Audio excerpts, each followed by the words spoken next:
Happy Monday, traders. It's 8 a.m. Chicago time on Monday, the 22nd of July, 2019.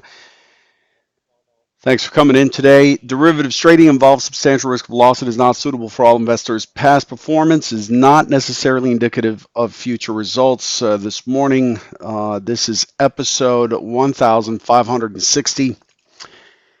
This morning's market stance overall, we have pretty much a mixed bag except for crude. Crude's pushing higher at 56.34, still underneath that 60 level, up 56 cents. The DAX is up 60 points or half a percent. The Euro Stoxx up 16 points, almost half a percent, 0.46%, and the Nasdaq's up 33 and a half points. The close in U.S. indices on Friday was dominated by selling. There's a fair amount of volume that went into the close on the sell side. We see that in the delta, and we're taking a bit of a bounce in the overnight session. I'll show you the way it looks on the order flow today. Gold is off, but really just 10 cents. It's unchanged. The euro is also off just a tad. The yen and the cable. Everything else is on top of Friday's settlement, including the treasuries. The 10-year notes up 3 ticks, and the bonds are up 17 ticks. The Bund is up 35 ticks. So a bit of a, like I said, a bit of a mixed bag today as we head into the session. I do this every once in a while, about once a month, and I ask all participants if you would just chime in and give us your city and city, state, and country, or city and country, whatever that, however that works, city, province, country. Um, just so that in the chat box in front of you, if you don't see a chat box in front of you, find a YouTube link on the video at the bottom right, and click there to watch it on YouTube proper. And then you'll have a chat box where you can just type in where you are, city, state, and country. If it's a city and state, we would assume it's the United States. But this way, folks can see who's around them. And overall, since I came online on Twitter in 2008, since I came online in 2004, I've always had this strong push, a strong need to connect people, and that's what convergenttrading.com is about. Um, anyway, so that's the market stance this morning. In terms of the calendar, when we look at the high impact releases of the week, we do get consumer confidence a flash number for July in the Eurozone at 10 Eastern. The forecast is for negative 7.2. That's for tomorrow, by the way. Sorry. Monday, nothing.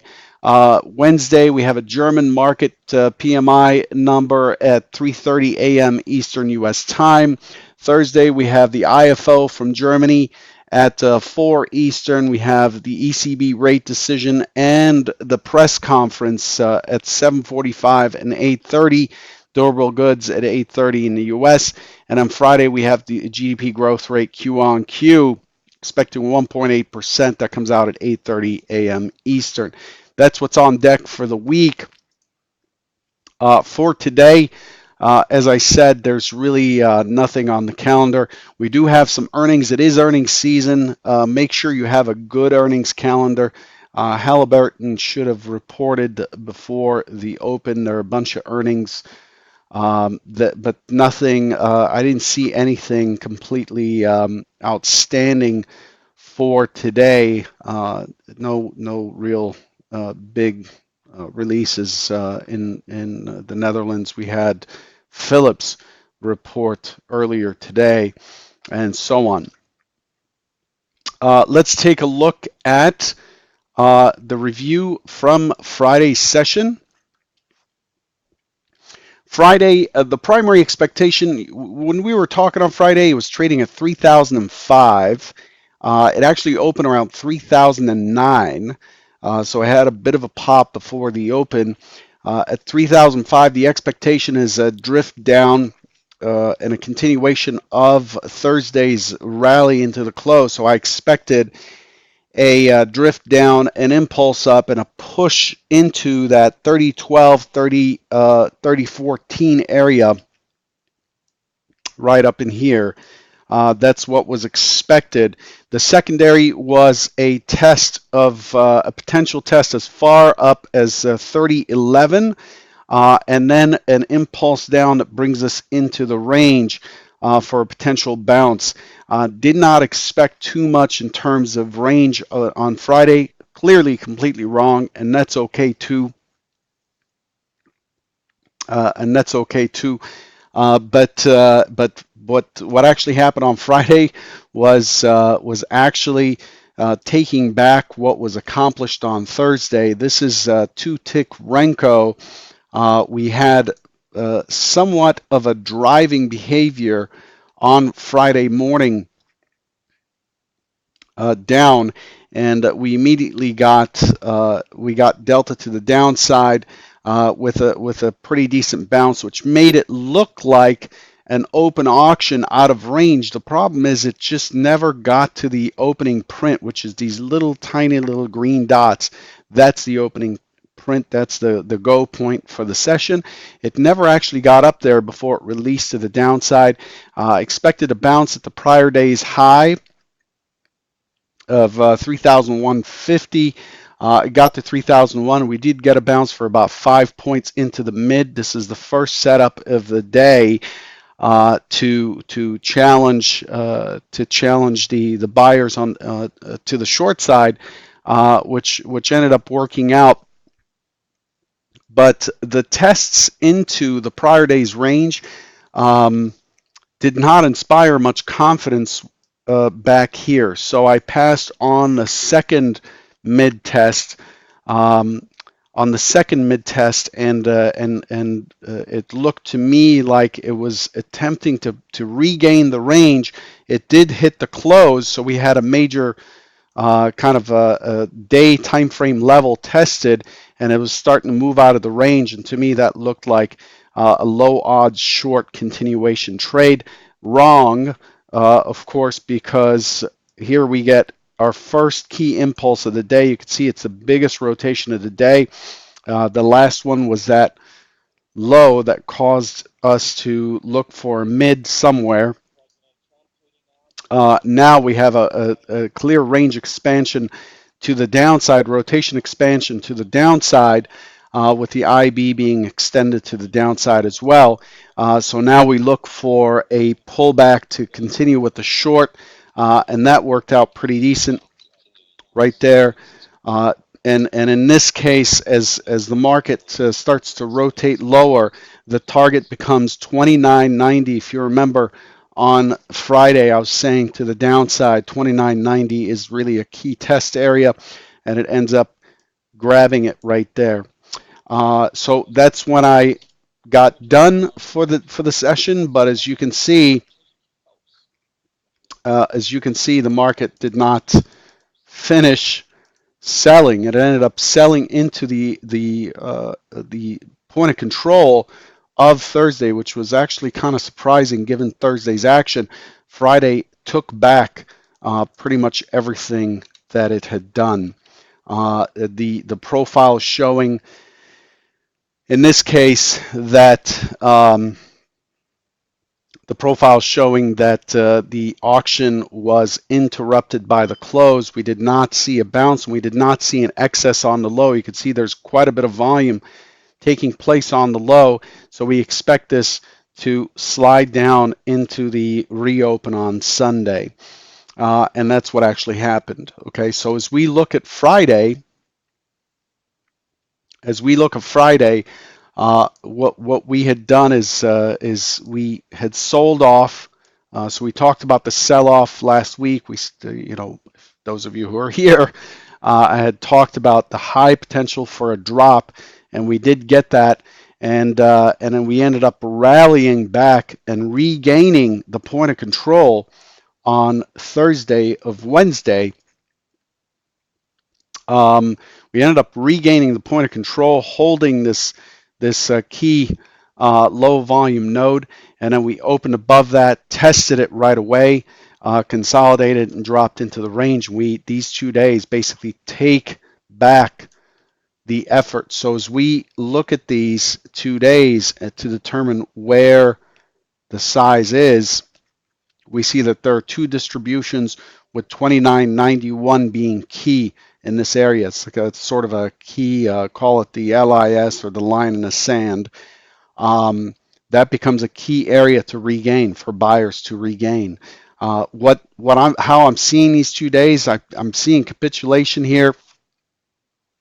I'm seeing that it really attempted to rally and it completely failed to rally. It looks, and we almost came down to the low of 29.75 of Thursday.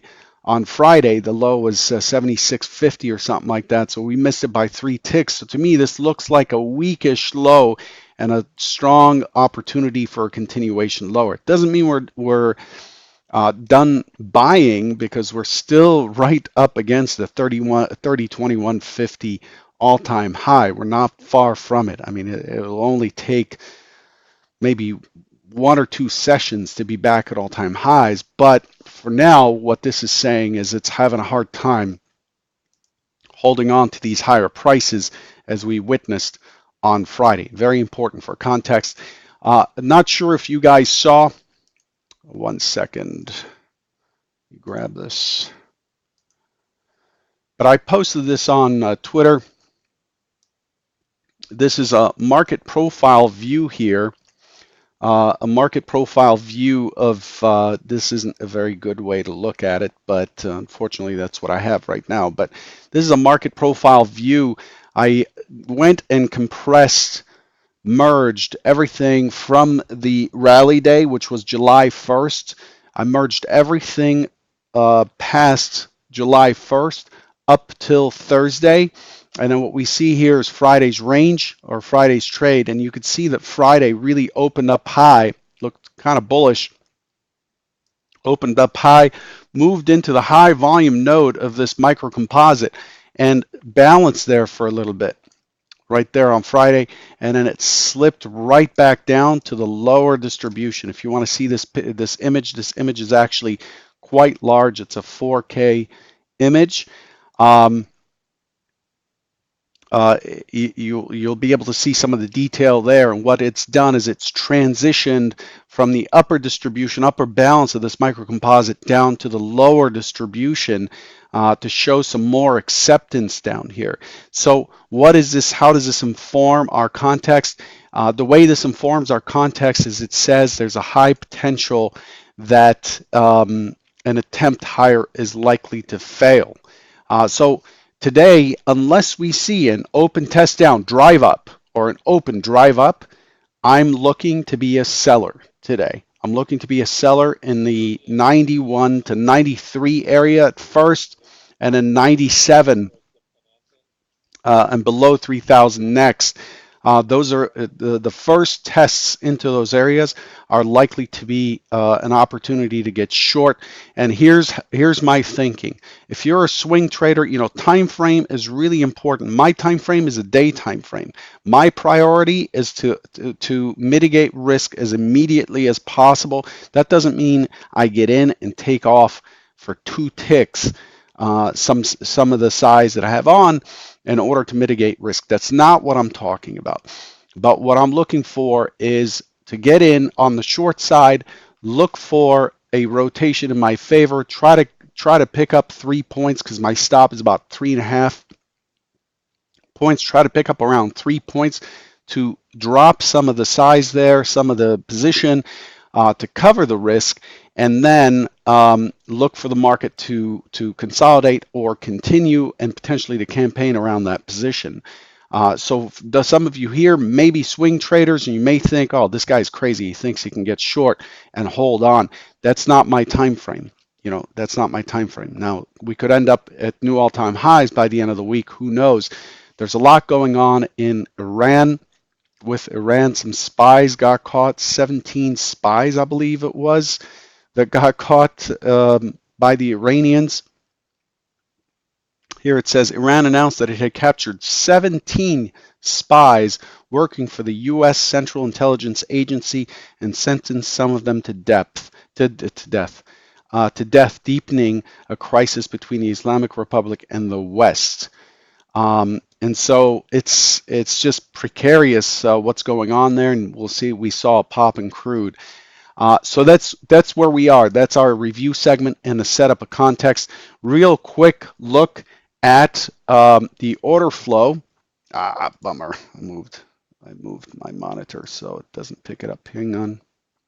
Let me grab that.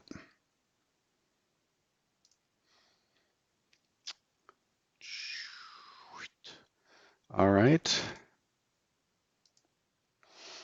Okay. Um, so here's the overall picture from the open. Here's where we opened last night, and what's happening above. Remember, the key areas for me are 91 to 93. There's a stock zone there. You can see some liquidity in there, some liquidity building up. It was building up throughout the session in there. It's just going to get brighter and brighter up here as well. And then underneath, we have the 77s, which are just ahead of the prior day's close. The 77s, and if we go and look deeper down the full market depth, we see that 66, actually 65, has some liquidity in it as well.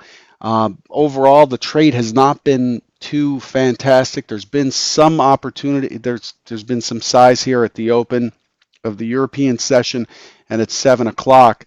It's a few collisions and so on, but there isn't all that much. There isn't all that much to talk about in terms of the way it traded overnight, but we can see where the liquidity is. Again, my areas right here, 91 to 93, 97 to 99. These are the key areas. I want to see that if the market starts moving there, I want to see that build up even more. Those who don't like the monochromatic look, here's how it looks like in color, with the deepest depth being red. Okay, so that's how things are shaping up in the order flow world. Let's shift this over and get you into today's expectations. Again, higher high, higher low on the weekly. So for today, what are the key expectations? Again, this is not projecting onto the market what we want to see. This is simply planning for different scenarios that may play out. The expectation this morning is an open auction in range, out of value. Not sure if there's very good value on Friday. I expect this to push up, to make an attempt up, struggle up here, and roll over, and then start to push the low towards the overnight low, and to move down into the 70 and then 65 area potentially. The problem here with this scenario is that's quite a bit of range, especially for a Monday on in the middle of summer. So just be conservative with the expectations. It might flow lower. There's quite a bit on the long side. We've had quite a run. And so as the market starts to squeeze lower, we may see more and more participation to the short side, but I would be pretty conservative with my targets, okay?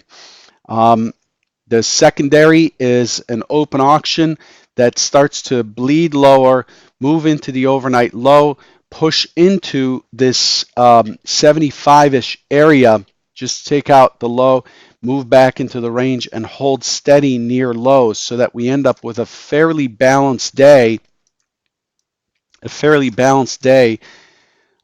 near the low of the prior two sessions. In either case, I expect to sell. As I said, I expect to sell a push up, and that might cost me something because we might see what we saw on Thursday. It might find a low. It might find a low, and Thursday's low is not fantastic. It's not a very. It's not an excess low. It's not a. It's not. one that rapidly moved away. You can see there's quite a bit of volume here near the low on Thursday, and it might be costly to short this, but this is what I anticipate. Now, I still look for behaviors as it approaches the areas I'm interested in selling, but what having these scenarios helps me just take a back seat, uh, sit back and let the market show its hand before I jump in. Many people will say, let the market come to you, let the market come to you, and it's hard to define that. How do you let the market? What does that look like? Let the market come to you. I do that by predefining my stock zones. Okay, it's a trademark, and I predefine the stock zones. These are areas I'm interested in participating in. As I said, 90, 91 to 93, 97 to 99. And then I look at order flow to see if what kind of action we're seeing in that area before I engage. I don't put offers out there just because I want to get short. Okay, that may work for other people, but that's not how I trade. Anyway, I'll leave you with that. Good luck today. Don't forget to watch the AMA from last Thursday. It's on my Twitter feed. That video was released and sent to everybody that registered. Hopefully you gained something from that session. We spent an hour answering questions. Good luck.